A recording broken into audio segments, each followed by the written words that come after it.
রফুল ইয়াদাইন যদি না করা হয় তাহলে নামাজ হবে কিনা? হয়ে যাবে। রফুল ইয়াদাইন হচ্ছে সুন্নাহ বা মুস্তাহাব, কোনো সন্দেহ নেই। রফুল ইয়াদাইন যিনি করেন নাই তিনি সুন্নাহ অনুযায়ী তার আমলটা সঠিক হয়নি, সুন্নাহর আমলটা তার যথাযথ হয়নি। তবে রফুল ইয়াদাইনের ব্যাপারে আলেমদের ইখতিলাফ রয়েছে, আলেমদের মধ্যে কেউ কেউ বলেছেন রফুল ইয়াদাইন না করা হচ্ছে সুন্নাহ। প্রশ্ন নিচ্ছে। আসসালামু আলাইকুম। আসসালামু আলাইকুম, পরিচয় দিয়ে প্রশ্ন করুন। আমি ঢাকা থেকে বলছি। জি, আমার প্রশ্নটা হচ্ছে আজকের দিনের প্রথম প্রশ্নটার মতোই অনেকটা। আমি উত্তরগুলো পেয়েছি, সেগুলো তো আমি মনে রাখি। অতিরিক্ত আর একটু বলছি আর কি আমার সমস্যাটা যেটা। আমরা জানি যে আল্লাহ সুবহানাল্লাহু তাআলার ইবাদত ফরজ তো অবশ্যই করণীয়, ওয়াজিব সুন্নাত অনেক ইবাদত করতে চাই আমি, কিন্তু ফরজ করতে গেলেও আমরা ছোটবেলা থেকে বিভিন্ন খান থেকে ফরজের যে মহিমা আপনার প্রশ্নটা ভেঙে ভেঙে আসছে, কিছু শুনতে পাচ্ছি কিছু শুনতে পাচ্ছি না। যোগাযোগের কি সমস্যা হচ্ছে? আপনি ইবাদত প্রসঙ্গে কথা বলছিলেন, আর একটু রিপিট করবেন? হ্যাঁ, ইবাদত বলছি যে ফরজ, নামাজ, সুন্নাত, ওয়াজিব সব কাজই আমি অনেক বেশি, যতটুকুই জানি অনেক বেশি সঠিকভাবে করতে চাই। এ ব্যাপারে আপনাদের অনুষ্ঠানটা আমাকে অনেক সাহায্য করে। তা সেগুলো তো আমার সংসার দূর করতে পারছি, তথাপি এই ইবাদত করতে গেলে মানে অনেক অনেক অনেক বেশি পারফেকশনের দিকে আমি চিন্তা করি, এবং ওই পারফেকশনে পৌঁছতে না পারলে আমার দৈনন্দিন অন্যান্য কাজ বা আমার যে আরো ইবাদত করতে ইচ্ছা করে সেগুলো আমি পারি না মেনে নিতে। অপরদিকে এটাও আমি বিশ্বাস করি যে আল্লাহ সুবহানাল্লাহু তাআলা তিনি সীমাহীন, ক্ষমাশীল, দয়াশীল এবং আরো অনেক কিছু। যে আপনার উপলব্ধির কথা আমরা জানলাম, আপনার কি এখন সুনির্দিষ্ট কোনো প্রশ্ন আছে? আমার প্রশ্ন যে এই অবস্থায় আমি মানে ওই রকমেরই একটা মানসিক কষ্টের মধ্যে যাচ্ছি, এবং এটা আমি প্রতিকার হিসাবে আমি যেগুলা বলেছেন সেগুলাই করি বা চেষ্টা করি আর কি। ধন্যবাদ আপনাকে। আল্লাহ তাআলা, আরেকটা প্রশ্ন, আল্লাহ তাআলা আমাকে ক্ষমা করবেন এবং ওই বিশ্বাসে আমি যেরকম পারি সেভাবেই কি চালিয়ে যাব, এক। আর দ্বিতীয়ত হচ্ছে যে অমুসলিম কোন বাসায় যদি আমার সালাত আদায় করতে হয়, সেখানে ওদের ধর্মের কোনো মসজিদ দেওয়ালে থাকি, কিন্তু আমি আমার মতো করে আমার সংক্ষিপ্ত সালাত আদায় করলাম, এতে কি আমার সালাতের পবিত্রতা নষ্ট হবে? ধন্যবাদ আপনাকে। আপনি খুব গুরুত্বপূর্ণ প্রশ্ন করছিলেন, কিন্তু যোগাযোগের ক্ষেত্রে কিছুটা সমস্যা হচ্ছিল, কিছুটা শুনতে পাচ্ছিলাম, কিছুটা শুনতে পাচ্ছিলাম না। তো আপনার মূল বিষয়টা হলো ইবাদত প্রসঙ্গে।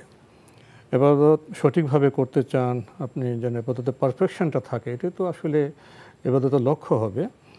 তো এটা তো আমাদের সমাজে হয়, জ্ঞানের সীমাবদ্ধতা থাকে, জানার সীমাবদ্ধতা থাকে, আমলের সীমাবদ্ধতা থাকে। তো এই কারণে আপনি মানসিক কষ্ট আছেন। তো এই যে আমাদের সীমাবদ্ধতা, আল্লাহ কি আমাদের ক্ষমা করবেন? আল্লাহ তো ক্ষমার ঘোষণা দিয়ে রেখেছেন। এখন ক্ষমা আমাদের চাইতে হবে, উপলব্ধি করতে হবে। তো এখন পারফেকশন, বিশুদ্ধতার কি শেষ আছে? আপনি বলছেন কি এখন যেভাবে ইবাদত করছেন, সালাত আদায় করছেন, চালিয়ে যাবেন? হ্যাঁ, চালিয়ে তো যেতে হবে। আমার জ্ঞানের যে পরিসর, উপলব্ধির যে পরিসর, আমার যে বাস্তবতা ব্যক্তি হিসেবে, এই বাস্তবতা তো আমাদের ইবাদত চালিয়ে যেতে হবে। সাথে আরেকটি কাজ করতে হবে, আপনি যে পারফেকশনের কথা বলছেন, বিশুদ্ধতার কথা বলছেন, কারেকশনের চেষ্টা করতে হবে। কারেকশনের শুরুতে তো জ্ঞান, সে জ্ঞানের কথা আমরা বলছি। আমরা আপনার প্রশ্নে যাচ্ছি, কি বলবেন? হ্যাঁ, না, উনি যে প্রশ্ন করেছেন সেটা প্রথম যে প্রশ্নটা ঠিক একই ক্যাটাগরির প্রশ্ন বা একই প্রশ্ন। আমরা যে একবারে প্রথম প্রশ্নটা আমরা যে উত্তরটা দিয়েছি আপনি সেটা শুনেছেন, আপনি বলেছেন সেটা শুনেছি। হ্যাঁ, এই কাজগুলো আপনি করুন, এই কাজগুলো করুন। আর এক্ষেত্রে সঠিক জ্ঞানটা অর্জন করার যদি কোনো স্কোপ থাকে চেষ্টা করুন। মানে ইবাদতের মধ্যে আপনি যেটা ধারণা করেছেন, বা আমাদের অনেক ভাই অনেক বোন বেশিরভাগ ক্ষেত্রে এই ধারণা করে থাকেন যে ইবাদতের মধ্যে মনে হয় আধিক্যটা মানে ইবাদতের মানদণ্ড, অথবা আধিক্যটা মানে পুরস্কারের মানে বেশি পুরস্কারের মাধ্যম হবে। তখন অনেক ক্ষেত্রে বাড়াবাড়িতে চলে যায়। হ্যাঁ, মানে ইবাদতের ক্ষেত্রে আধিক্যটা মোটেও মানদণ্ড নয়, মোটেও মানদণ্ড নয়। ইবাদতের মধ্যে যে বিষয়টি মানদণ্ড সেটা আল্লাহ তাআলা কোরআনের মধ্যে বলে দিয়েছেন, আইয়ুকুম আহসানু আমালা, তোমাদের মধ্যে কে উত্তম আমল করবে। আহসানু আমল হচ্ছে যে আমলের মধ্যে ইখলাস থাকবে, যে আমল নবী সাল্লাল্লাহু আলাইহি ওয়াসাল্লামের সুন্নাহ অনুযায়ী হবে। সুতরাং আমলটা যদি ইখলাস একমাত্র আল্লাহর সন্তুষ্টির জন্য আপনি এটাকে পেশ করতে পারেন, তুলে ধরতে পারেন, এবং রাসূলুল্লাহ সাল্লাল্লাহু আলাইহি ওয়াসাল্লামের সুন্নাহ অনুযায়ী সেটাকে আদায় করতে পারেন, তাহলে আপনার আমল কম হলেও এই আমলের গ্রেড মান অনেক বেশি।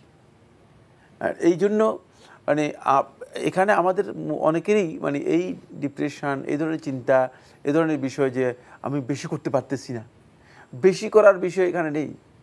আপনাকে জানতে হবে যে যেটা করতেছেন সেটা সুন্নাহ দ্বারা সঠিক কিনা। যদি সুন্নাহ দ্বারা সঠিক হয়ে থাকে তাহলে এতটুকুই আপনার জন্য যথেষ্ট। এতটুকু আমলের মর্যাদা আপনার আল্লাহ তাআলার কাছে অনেক বেশি, আল্লাহ রাব্বুল আলামিনের কাছে অনেক বেশি।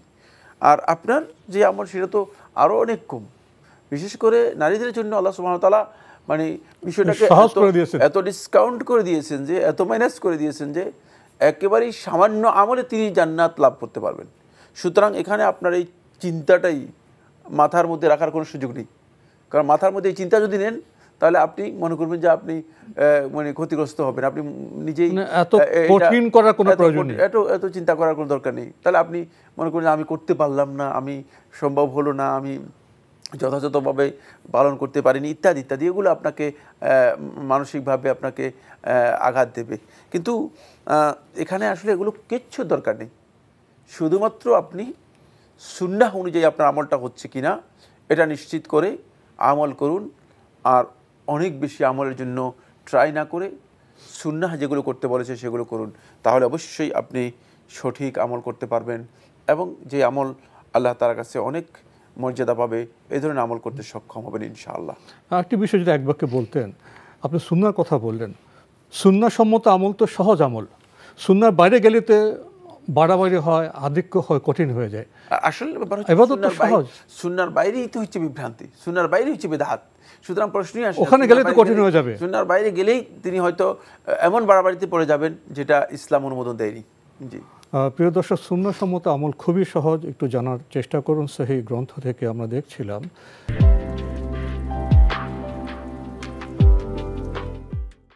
আমরা প্রশ্ন নিচ্ছি। আসসালামু আলাইকুম, পরিচয় দিয়ে প্রশ্ন করুন। লাইনে আছেন? প্রিয় দর্শক, লাইনে থাকলে আপনার পরিচয় দিয়ে প্রশ্ন করুন।